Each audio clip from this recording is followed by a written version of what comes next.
Hello, today I'm going to talk about the last 21 lines of the poem entitled A Bronzeville Mother Loiters in Mississippi, Meanwhile a Bronzeville Mother Burns Bacon by Gwendolyn Brooks. The theme of this poem is consequences and thinking about your consequences before acting upon a certain action, and Brooks uses this, portrays this theme by using imagery, style, and technique. Firstly, it is important to understand the context of this poem, and more specifically, where this section is coming from. This poem comes from Brooks's collection entitled The Bean Eaters, which was published in 1960. Overall, this collection goes back to the theme of the civil rights movement, as obviously it was published when the movement was going on.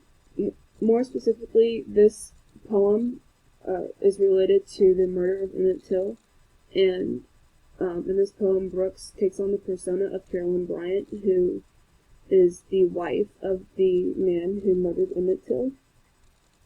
And throughout the poem, the reader follows Carolyn as she begins to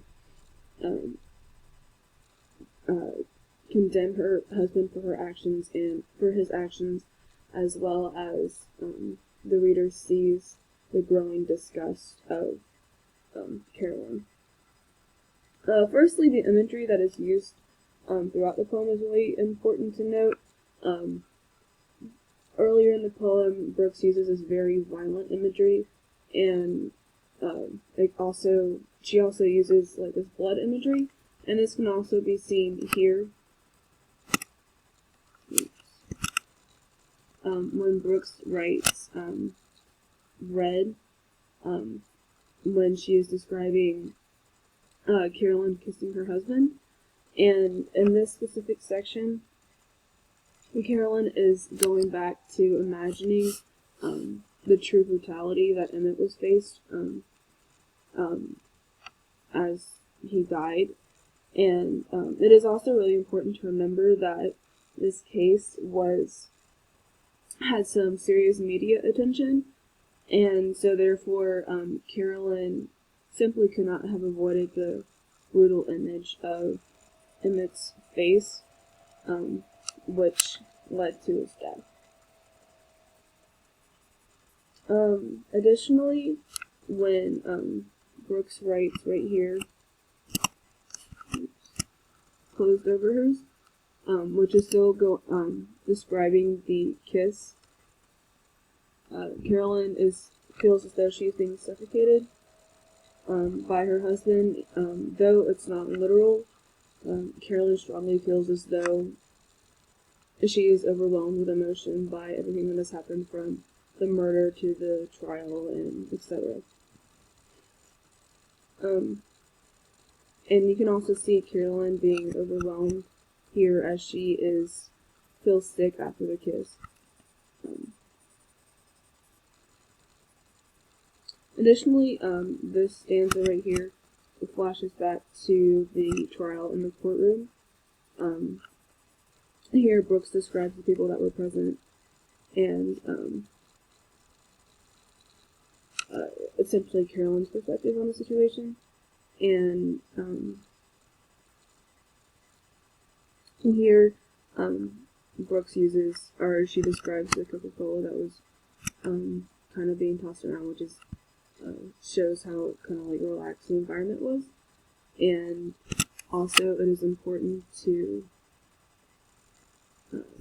note this section right here, as Carolyn is describing Emmett's mother, which she describes as the other woman, and she says that she has decapitated exclamation points in her eyes, which goes back to that violent imagery that Brooks uses earlier here as well as earlier in the poem. And the decapitated exclamation points in her eyes goes back to the pure shock that Emmett's mother is going through, and it is implied that she is simply overwhelmed by everything, that she just is at a standstill with everything that is going on. And later on, here, where Brooks writes Magnolias, the imagery here is that Magnolias is the state flower of Mississippi, and it has a really strong odor, which goes back to the strength of emotion that is going on. Next, for a style in this poem, this piece is extremely different from the previous poems that we have studied in class, which is from the collection A Street in Bronzeville. Most of the works in A Street in Bronzeville have a clear rhyme scheme or structure, such as a sonnet, whereas this poem doesn't really have that kind of rhyme scheme and does not have a clear structure such as a sonnet. And however, it's also important to note that this poem is extremely long, which is also unlike the other poems that we studied. Additionally, the subject matter of this poem is different from the other ones that we have studied, simply because it was published at a later date, whereas the other poems simply took on different personas, such as soldiers going to war, etc. However, a similarity to note is that both collections dealt with racial issues to some degree, and that is very important, which is obviously important for Brooks to address throughout her works. Additionally, it is important to note that this poem, unlike the poems in A Street in Bronzeville, focus on one specific event, whereas, like I said, poems in A Street in Bronzeville took on different personas and did not focus on a specific event. It is also important to note the indentations that Brooks uses in this poem, such as here and later on, as it is used for emphasis, and Brooks also doesn't use this in the other poems that we studied. And then as far as technique goes, as previously mentioned, Brooks uses polysyndeton in order to bring emphasis to the never-ending horrors of her husband's actions, of Carolyn's husband's actions, and it can be seen at the beginning here, as she is describing her husband's intentions.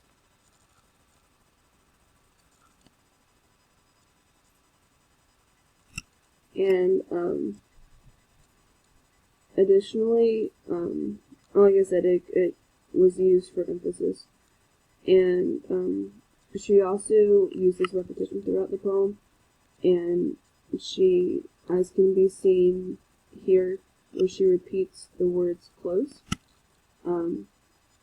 Additionally, she repeats very here, which goes back to that blood imagery that Brooks uses throughout the poem. And going back to the intentions of her husband, it is obvious that her husband is trying to justify his actions by saying that it was all out of love for her. I think that is really important to note because, like the media as well as her, just think that what he did was a racial thing, whereas he says that it was just out of love for her. And in conclusion, though this poem is different from Brooks's other work, it effectively portrays the theme of thinking about consequences beforehand. And though this poem is done through the perspective of Carolyn Bryant, the audience begins to see the horrors, that Carolyn is starting to see the horrors of her husband's actions and realizes that he claims that it was all out of love, which is not necessarily true. And even if he did truly think this was out of love, it's still was obvious that this was the wrong thing to do. And all in all, the audience follows Carolyn throughout the poem as she begins to have this realization, and the audience sees her thoughts and feelings after the trial. And though she does feel guilty about her husband's actions, her husband obviously was not convicted for the murder of Emmett Till. Thank you.